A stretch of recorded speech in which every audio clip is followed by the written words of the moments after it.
불자 여러분, 오늘은 먼저 숙제로 내주신 부모님이나 먼저 가신 영가님들, 그리운 영가님들께 보내는 편지를 써오라고 말씀드렸습니다. 천봉사 신도님들께. 그래서 오늘은 먼저 말씀드렸다시피 스님이 어머님께 보내는 편지를 적었습니다. 그래서 오늘은 그거를 읽어드리도록 하겠습니다. 기도한다 생각을 하시고 여러분들도 먼저 가신 부모님이 계시거나 그리운 다른 분들이 계시다면 편지를 한번 써보시는 건 어떨까 싶습니다. 자, 읽어드릴게요. 어머니께, 어머니, 오늘도 산사에는 어둠이 내렸습니다. 해가 산 너머로 사라지면 이 깊은 산중에는 사람의 발길도 끊기고 바람 소리와 풀벌레 소리만 남습니다. 처마 끝 풍경이 바람에 흔들릴 때마다 맑은 소리가 산속에 울려 퍼집니다. 댕. 그 소리를 듣고 있으면 이상하게도 어머니 생각이 납니다. 어머니께서 살아계실 때는 그 목소리가 그렇게 귀한 줄 몰랐습니다. 밥은 먹었나? 춥지는 않나? 몸은 개안나? 늘 똑같이 하시던 그 말씀이 그때는 너무 평범하게 들렸습니다. 그런데 어머니가 이 세상을 떠나고 나니 세상에서 가장 듣고 싶은 말이 바로 그 말이 되었습니다. 어머니, 나 밥 먹었어. 나 잘 지내고 있어. 그러니까 이제는 걱정하지 마. 어머니, 저는 지금도 매일 새벽이면 일어납니다. 아직 어둠이 거치지 않는 산길을 지나 법당으로 갑니다. 촛불 하나 밝히고 부처님 앞에 앉습니다. 목탁을 들고 연부를 시작하면 제 목소리가 법당 안에 가득합니다. 하지만 어느 날부터인지 그 연불 소리 사이로 어머님의 목소리가 들리는 것 같습니다. 우리 아들, 그 한마디가 들리는 것 같아서 연불을 하다가도 가슴이 먹먹해집니다. 스님이 되었으니 마음이 아무렇지도 않을 것 같지요. 수행을 오래 했으니 죽음도 초연하게 받아들일 것 같지요. 하지만 어머니, 저도 어머님의 아들이라 그런지 어머니를 생각하면 마음 한쪽이 아직도 아픕니다. 32 꽃다운 나이에 청상에 홀로 되셔서 아무리 세월이 흘러도 그리움이라는 것은 참 이상한 것 같습니다. 홀로 되어 세상 역경을 이겨내고 오로지 자식을 바라보면서 긴 세월을 그렇게 홀로 사셨지요. 시간이 지나면 없어지는 것이 아니라 마음 깊은 곳으로 내려앉는 것 같습니다. 평소에는 잊고 지내다가도 어느 날 문득 비가 내리는 날, 눈이 내리는 날, 달빛이 유난히 밝은 밤, 누군가 어머니 이야기를 하는 순간 그때 갑자기 가슴을 파고듭니다. 아, 어머니 보고 싶다. 어머니, 제가 출가하던 날을 기억하십니까? 그날 어머니 마음이 어땠을까요? 아들을 보내면서 얼마나 마음이 아프셨을까요? 붙잡고 싶었을지도 모릅니다. 가지 마라. 그 말 한마디 하고 싶었을지도 모릅니다. 하지만 어머니는 저를 끝내 붙잡지 않으셨습니다. 그저 바라보셨습니다.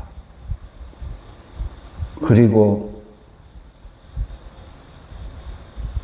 산사에 있는 저를 찾아와서 애써 웃음 지어 주셨습니다. 그때는 몰랐습니다. 그 웃음 뒤에 얼마나 많은 눈물이 숨어 있었는지.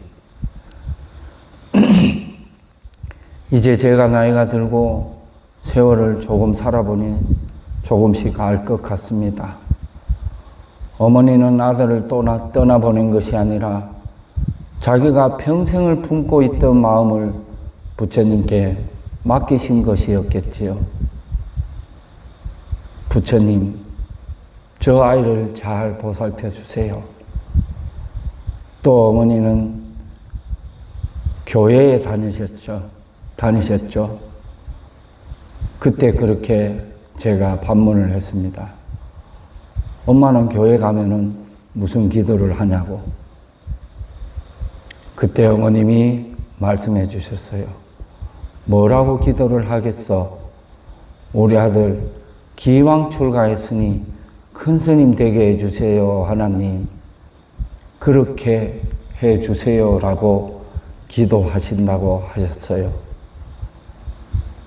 어머니, 이때 제가 어머니 마음을 조금이라도 더 헤아렸어야 했는데 정말 미안합니다. 미안합니다, 정말. 살아계실 때 조금 더 찾아뵐 걸 그랬습니다. 조금 더 자주 전화를 드릴 것 그랬습니다. 어머니께서 언제 한번 오냐고 물으실 때 시간 나면 가겠다고 그렇게 말하지 말 걸 그랬습니다. 그때는 몰랐습니다. 그 언제 한 번이 영원히 오지 않을 수도 있다는 것을. 어머니, 제가 왜 그렇게 바빴을까요? 왜 그렇게 할 일이 많았을까요? 효를 행하기 위해서 출가한 것인데 왜 어머니에게는 시간을 조금 더 내어드리지 못했을까요? 이제는 아무리 시간을 내어도 어머니께 갈 수가 없습니다. 아무리 전화를 걸어도 받아줄 사람이 없습니다. 아무리 큰 소리로 불러도 대답해 줄 사람이 없습니다. 그래서 산길을 걷다가 혼자 어머니를 부릅니다. 엄마. 그러면 산이 대답합니다. 엄마. 그것은 메아리로 돌아오는 겁니다. 그 소리를 들으며 저는 가만히 웃다가 나도 모르게 눈물을 흘립니다. 어머니 손이 참 그립습니다. 평생을 가족 위해 일하시느라 거칠어진 그 손. 어릴 때 제가 아프면 그 손으로 제 이마를 짚어주시고, 제가 잠들면 그 손으로 이불을 덮어주시고, 제가 힘들어하면 말없이 제 등을 두드려 주시던 그 손. 그 손이 이제는 없습니다. 어머니가 떠나신 뒤에야 그 손이 얼마나 따뜻했는지 알았습니다. 살아계실 때는 그 손을 잡아드리는 것이 왜 그렇게 어려웠을까요? 조금만 더 잡아드릴 걸, 조금만 더 오래 잡아드릴 걸. 어머니,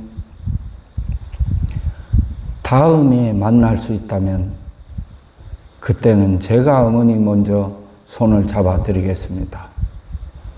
그리고 절대 놓지 않겠습니다.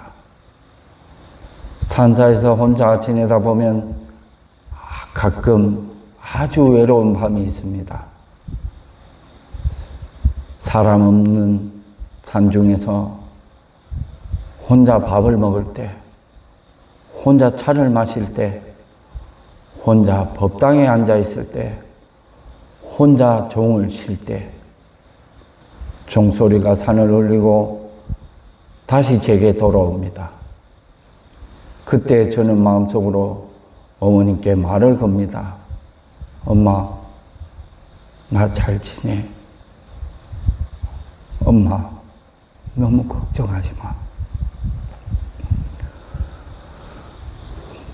나 밥도 잘 먹어. 그러니까 어머니 편히 쉬어요. 그리고 마지막에 꼭 한마디를 합니다. 어머니 사랑합니다. 살아계실 때는 그 말을 제대로 못했는데 이제는 아무도 듣지 않는 산중에서 매일 그 말을 합니다. 왜냐하면 어머니가 들으실 것 같아서, 어딘가에서 조용히 듣고 계실 것 같아서. 어머니, 부처님께서는 모든 인연을 만나고 헤어진다고 말씀하셨습니다. 태어나는 것은 반드시 늙고, 만나는 것은 반드시 헤어지고, 생겨나는 것은 반드시 사라진다고 하셨습니다. 저도 그 가르침을 믿습니다. 하지만 믿는다고 해서 그리움이 없어지는 것은 아닌 것 같습니다. 오히려 수행을 하면서 알게 되었습니다. 어머니를 잊는 것이 어머니를 놓아드리는 것이 아니라는 것을, 어머니를 사랑했던 마음까지 버리는 것이 수행이 아니라는 것을, 이제는 어머니를 생각하며 눈물 짓지만은 하지 않겠습니다. 어머니가 주신 사랑을 세상에 나누며 살겠습니다. 누군가 배고프면 따뜻한 밥 한 끼 나눠주고, 누군가 외로우면 말 없이 곁에 앉아주고, 누군가 부모님을 잃고 울고 있다면 그 마음을 외면하지 않겠습니다. 어머니 살아생전 평생 제게 주셨던 사랑을 제가 다른 사람들에게 돌려드리겠습니다. 그렇게 사는 것이 어머님께 드릴 수 있는 가장 큰 효도라고 생각합니다. 어머니, 오늘 밤도 그리고 내일 새벽도 어머니를 위해 기도하려 합니다. 법당에 촛불 하나 밝히고 어머니의 이름을 마음속으로 부르겠습니다. 그리고 3번 절하겠습니다.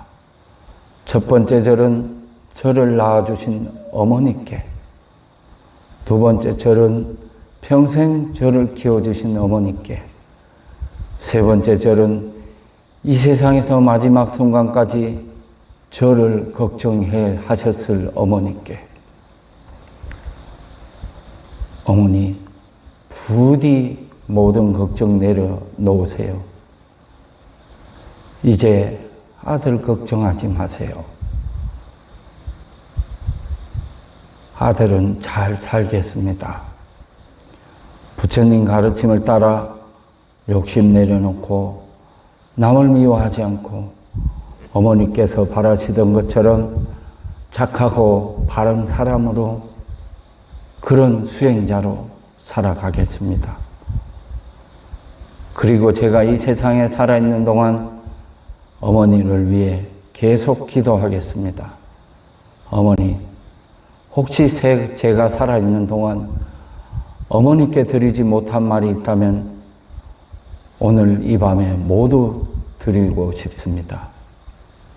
어머니, 죄송합니다. 제가 부족했던 모든 순간을 용서해 주세요. 고맙습니다. 저를 이 세상에 태어나게 해주시고 한평생 사랑으로 길러주셔서 고맙습니다. 그리고 마지막으로 사랑합니다. 어머니가 세상에 계셨던 시간보다 제가 어머니를 그리워하는 시간이 어쩌면 더 길어질지도 모르겠습니다. 하지만 괜찮습니다. 그리워하겠습니다. 보고 싶으면 보고 싶다고 말하겠습니다. 눈물 나면 눈물도 흘리겠습니다. 그 눈물 속에 어머니와 함께 했던 아름다운 시간들을 오래오래 간직하겠습니다. 이제 산 위에도 조금씩 새벽이 찾아옵니다. 어둠이 걷히고 동쪽 하늘이 희미하게 밝아옵니다. 잠시 후면 새벽종을 칠 시간입니다. 저는 오늘도 종을 치겠습니다. 이 종소리가 산을 넘어 하늘로 올라가고 다시 어딘가 먼 곳에까지 흘러가기를 바랍니다. 그리고 그 종소리가 어머니께 닿기를 바랍니다. 어머니, 아들이 어머니를 생각하고 있습니다. 어머니, 아들이 아직도 어머니를 사랑하고 있습니다. 그리고 이제는 편히 쉬세요. 모든 걱정 내려놓으시고 부처님 품 안에서 또 어머니 사랑하시는 하나님 품 안에서 편히 쉬세요. 어머니, 다음 생에 그때는 제가 어머니를 먼저 알아보겠습니다. 수많은 사람들 사이에서도 한눈에 어머니를 알아보고 아무 말 없이 달려가 어머니 손을 꼭 잡겠습니다. 그리고 이렇게 말씀드리겠습니다. 엄마, 오래 기다렸지요. 저 왔어요. 이번에는 제가 어머니를 지켜드릴게요. 어머니, 이제 정말 편히 쉬세요. 아들은 산사에 남아 오늘로 부처님 앞에 앉겠습니다. 그리고 어머니 극락왕생을 위해 한결같은 마음으로 기도하겠습니다. 어머니가 제게 주셨던 사랑을 잊지 않고 그 사랑을 세상에 나누며 살겠습니다. 그리고 제가 어머니께 드릴 수 있는 마지막 효도이자 가장 깊은 감사의 인사입니다. 어머니, 사랑합니다. 고맙습니다. 그리고 정말 보고 싶습니다. 오늘 밤도 어머니를 그리워하는 아들이 산사에서 조용히 어머님께 이 편지를 올립니다. 그리고 어머님이 교회에 그 하나님 앞에 무릎 꿇고 두 손 모아 기도했던 것처럼 저의 길을 묵묵히 걸어가며 반드시 무한 중생에게 큰 스님이라 불리는 그런 사람이 되겠습니다. 어머니, 정말 보고 싶습니다. 자, 이렇게 해서 스님이 먼저 돌아가신 스님의 어머니께 드리는 편지를 읽어드렸습니다. 여러분들도 먼저 가신 영가님이나 부모님이 계시다면은 이렇게 편지를 한번 써보세요. 써보시고 천봉사로 가져다 주세요. 자, 혹자들은 스님은 인연을 끊었다 라고 얘기를 하는데, 그 인연을 끊었다는 말은 잘못 이해하고 계시는 겁니다. 자, 인연을 끊었다는 것은 뭐냐? 착을 끊었다 얘기입니다. 말하자면은 착이라는 것은 거기에 한 곳에 머물러 있고 한 곳에 집착하는 그런 것을 착이라 합니다. 인연은 끊었지만 천륜은 끊을 수 없습니다. 그렇죠? 네. 스님들은 효를 행하고자 출가를 했기 때문에 인연은 끊었지만 그 마음은 끊을 수가 없다라고 볼 수 있습니다. 아무리 큰 스님이고 아무리 대조사님들도 부모님에 대한 그리움은 끊지 못했다고 하셨습니다. 자, 여러분들에게 인연을 끊으라, 착을 놓아라 라고 말씀드리는 것이 아닙니다. 자칫 오해하실까 싶어서 말씀드리는 겁니다. 네. 스님이라고 해서 어머니를 그리워하지 않는 건 아닙니다. 부모님을 그리워하지 않는 건 아닙니다. 단, 다음 생에 또 혹여나 좋은 곳에, 나쁜 곳에 떨어지지 않았기를 바라는 그런 간절한 마음으로 기도를 드리는 것입니다. 자, 여러분들도 그리워하시는 분이 있다면 이렇게 한번 편지를 써 보시는 것이 어떨까 싶습니다. 자, 휴일입니다. 오늘도 좋은 하루 되십시오. 성불하십시오.